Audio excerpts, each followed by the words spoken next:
रेखा गुप्ता को मुख्यमंत्री बना दिया, प्रवेश वर्मा को मुख्यमंत्री नहीं बनाया, केवल उप मुख्यमंत्री से संतोष करना पड़ा, जिसकी वजह से प्रवेश वर्मा नाराज हैं।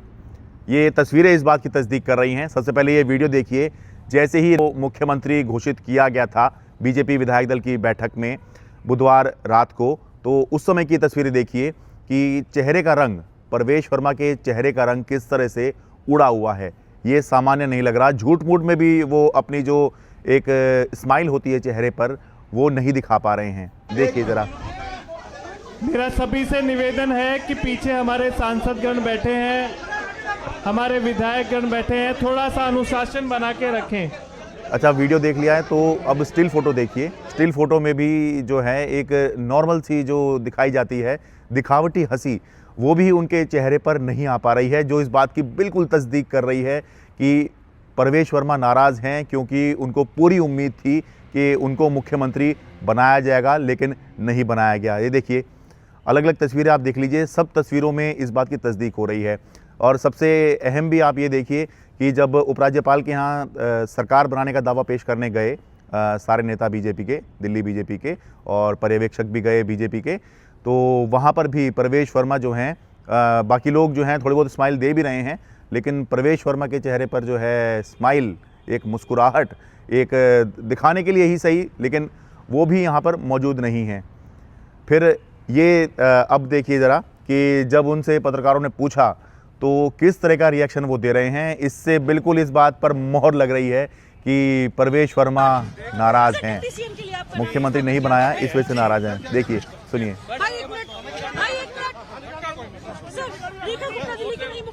बहुत ही खुशी की बात है। अब सवाल यह है कि रेखा गुप्ता को आला कमान ने कुछ सोच समझ के मुख्यमंत्री बनाया होगा, तो प्रवेश वर्मा क्यों नाराज हैं, जबकि उनको तो उप मुख्यमंत्री बनाया ही जा रहा है।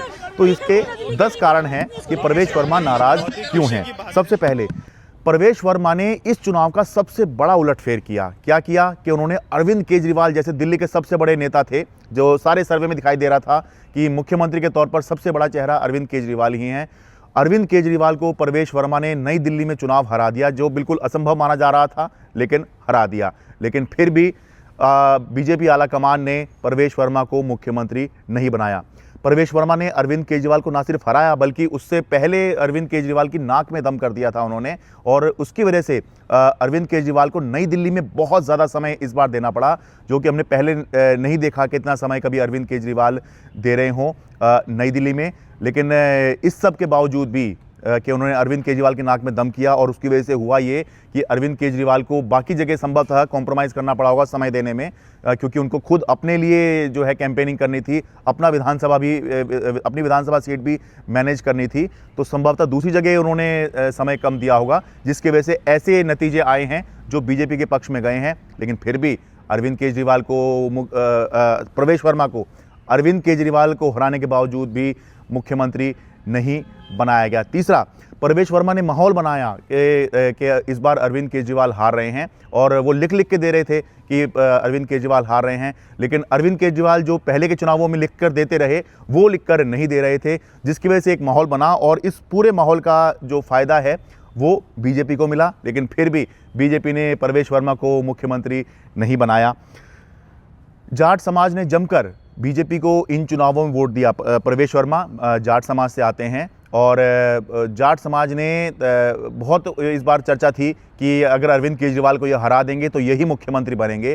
तो दिल्ली की जो जाट बहुल सीटें हैं, वहाँ पर जमकर वो सारी सीटें ही जो हैं बीजेपी ने जीती। चाहे बात करें हम नरेला की, बवाना, मुंडका, नांगलोई, नजफगढ़, बिजवासन, ये सारी सीटें जो हैं ये आम आदमी पार्टी की सीटें हुआ करती थी, लेकिन ये बीजेपी ने जीत ली। जाटों ने बढ़ चढ़कर जो है बीजेपी का समर्थन किया, लेकिन एक जाट समुदाय से आने वाले व्यक्ति को बीजेपी ने मुख्यमंत्री नहीं बनाया।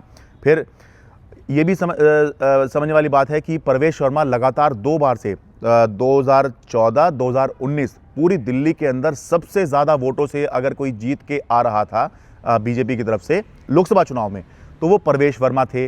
लेकिन फिर भी बीजेपी ने परवेश वर्मा को मुख्यमंत्री नहीं बनाया और मंत्री भी नहीं बनाया। जब ये 2 बार बड़े अंतर से जीत के आए थे तब भी मंत्री ने बनाया, तो इस बार परवेश वर्मा सोच रहे थे कि उनको मुख्यमंत्री बनाया जाएगा, लेकिन ना उस समय सबसे ज़्यादा वोटों से जीतने के बावजूद केंद्र में मंत्री बनाया और ना अब जो है दिल्ली के अंदर मुख्यमंत्री बनाया।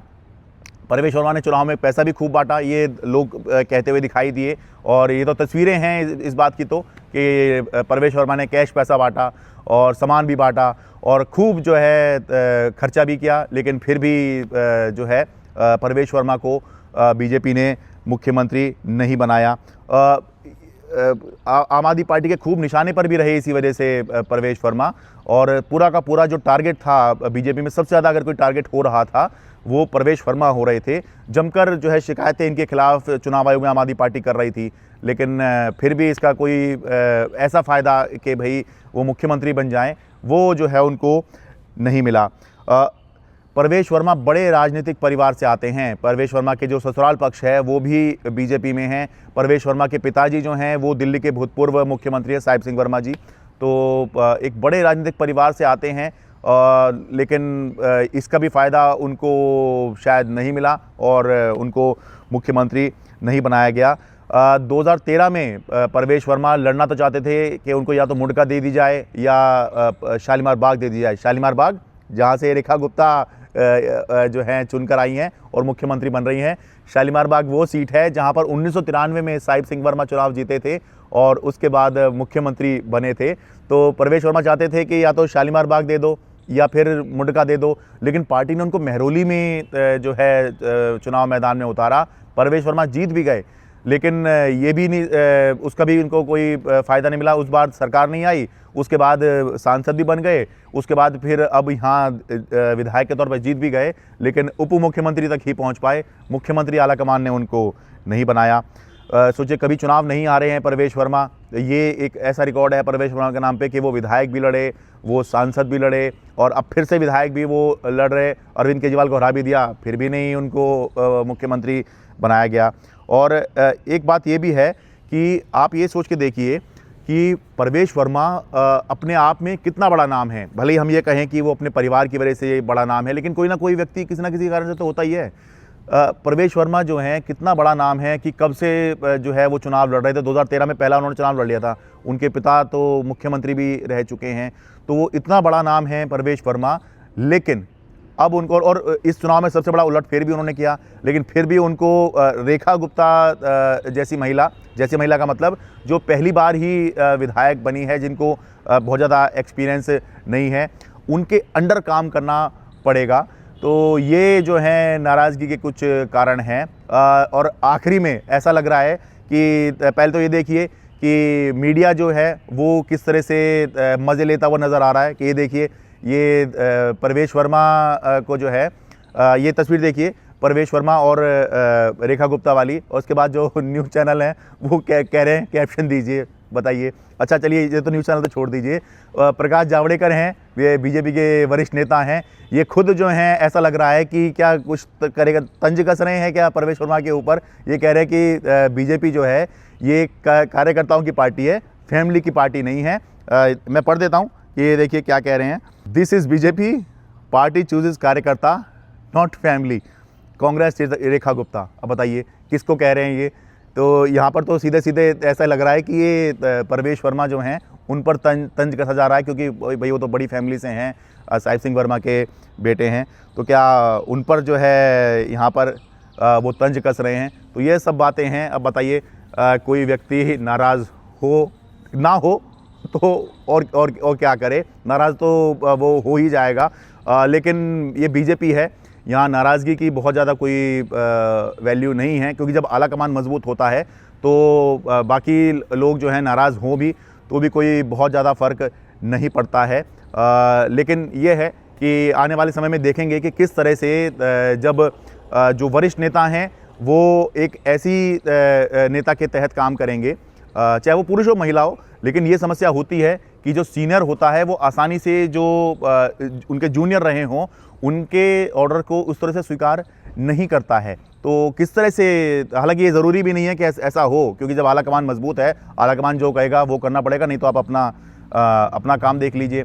तो उस तरह भी काम करना होता है। लेकिन हम देखेंगे कि किस तरह से दिल्ली की जो नई सरकार है वो काम करती है। जब शुरू में ही जो है नाराज़गी जो है, वो वैसे तो किसी भी सरकार में नाराज़गी दिख सकती है, लेकिन इतने बड़े नेता की अगर नाराज़गी जो है इस तरह से सार्वजनिक हुई है, तो फिर किस तरह से ये जो नई सरकार दिल्ली में आ रही है ये काम करेगी। शरद शर्मा, स्वतंत्र हूँ।